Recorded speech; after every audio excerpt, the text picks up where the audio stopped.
Search box में कोई भी क्वांटिटी लिखते हैं तो उससे मिलती जुलती तमाम क्वांटिटीज़ हाईलाइट हो जाती हैं। अगर मैं टेक्स्ट लिखता हूं तो उससे मिलता जुलता टेक्स्ट यहां पे हाईलाइट हो जाता है, यानी उसी तरह की आइटम्स हाईलाइट हो जाती हैं। तो ये सर्च बॉक्स हमने कैसे बनाना है आज की वीडियो में सीखते हैं। तो फर्स्ट ऑफ ऑल हमें यहाँ पे एक टेक्स्ट बॉक्स चाहिए जिसके अंदर हम लिख सकें, यानी सर्च करने के लिए। तो डेवलपर मोड में आना है और यहाँ पे देखें इंसर्ट मेन्यू पे क्लिक करना है। यहाँ पे एक ऑप्शन है टेक्स्ट बॉक्स, आपने यहाँ से टेक्स्ट बॉक्स लेके यहाँ पे ड्रा करना है। अब इस सिंपल टेक्स्ट बॉक्स को हमने फंक्शनल बनाना है। तो फंक्शनल बनाने का मतलब ये है कि हमने सेल के साथ इसको लिंक करना है।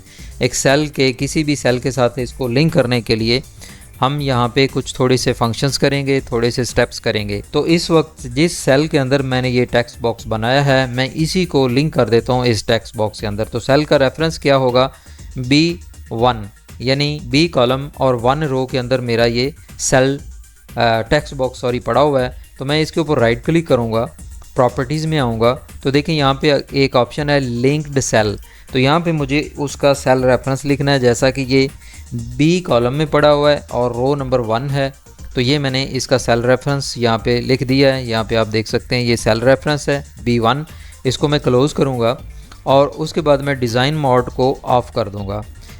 अब हमने इस टेक्स्ट बॉक्स को फंक्शनल बनाने के लिए कंडीशनल फॉर्मेटिंग अप्लाई करनी है, यानी एक कंडीशनल फार्मूला लिखना है।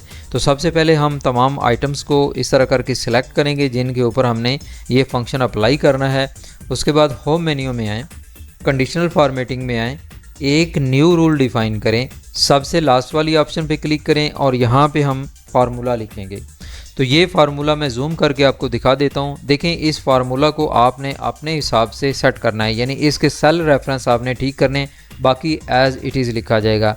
Equal to and bracket start search bracket start $, B2 यहाँ पे लिखा हुआ है। तो क्योंकि मैंने B1 में वो रेफरेंस दिया था तो मैं यहाँ पे B1 करूँगा। ये $, B के लेफ़्ट और राइट है। उसके बाद कॉमा, उसके बाद ये A4 सेल का रेफरेंस दिया हुआ है। तो यहाँ पे देखें मेरा ये वाला जो सेल रेफरेंस है A3 है। तो मैं क्या करूँगा, यहाँ से इसको चेंज करूँगा, यहाँ पे लिखूँगा A3, यानी पहला जो मेरा ये सेल का रेफरेंस है जहाँ पे मैंने सिलेक्शन ली हुई है उसका मैं रेफरेंस दूंगा A3। उसके बाद वही वाला फार्मूला, ये वाला जो यानी कि रेफरेंस है, इसी को दोबारा यहाँ पे रिपीट करूँगा B1। तो यहाँ पे मैं 1 लिखूँगा। आपने ये वाले रेफरेंस ठीक लिखने हैं तो फिर आपका फार्मूला काम करेगा। उसके बाद ये मैंने लिखा हुआ है लेस दैन, ग्रेटर दैन और यहाँ पे डबल कोट्स क्लोज़ और स्टार्ट ये किए हुए हैं और उसके बाद ब्रैकेट क्लोज़ की हुई है। तो ये फार्मूला आपने एज़ इट इज़ लिखना है। इस फार्मूला को लिखने के बाद अब आपने कंडीशनल फार्मेटिंग अप्लाई करना है, यानी इसकी फार्मेटिंग जो है आपने कौन सी रखनी है वो करना है। फिल के अंदर कलर ये वाला चूज़ करूँगा और ओके कर दूंगा, उसके बाद फिर ओके करूँगा। तो अब ये मेरा टेक्स्ट बॉक्स जो है फंक्शनल हो चुका है।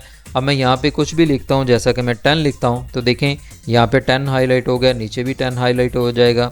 और इसी तरह अगर मैं यहाँ पे माउस लिखता हूँ तो देखें MO मैंने लिखा तो ये यहाँ पे शो हो रहा है। तो क्योंकि हमारे टेक्स्ट बॉक्स का साइज़ थोड़ा कम है इस वजह से हमें थोड़ा शो नहीं हो रहा। तो हम क्या करते हैं, डेवलपर मोड में आते हैं, डिज़ाइन मोड ऑन करते हैं और इसको सिलेक्ट करके इस तरह करके इसकी हाइट ज़्यादा कर लेते हैं।